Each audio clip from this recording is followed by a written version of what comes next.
guys, welcome back to Emmy and Sprinkle. Today I will be showing you how to use these enchanted books. Okay, also please like and subscribe, it helps the YouTube algorithm. Okay, first thing you'll need is an anvil.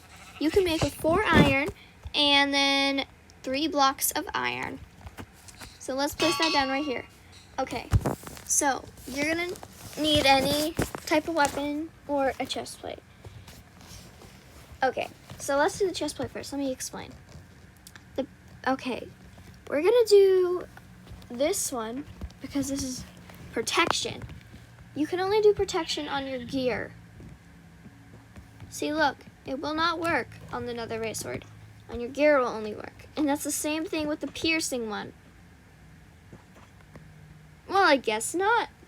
Piercing doesn't piercing sound like it's gonna go through you? Doesn't it, guys?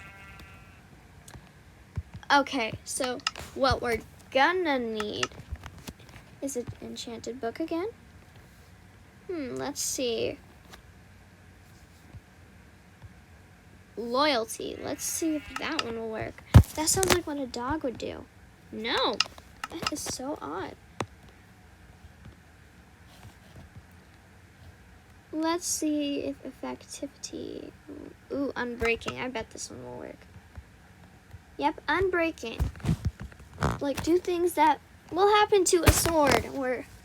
But here's the protection. There, see? It's on me over there in the corner. Okay, so, yep, that's it. This one is unbreaking, so I bet if we just slap it around a bunch, it won't break. Well, it doesn't seem like it is. Hi, chicken.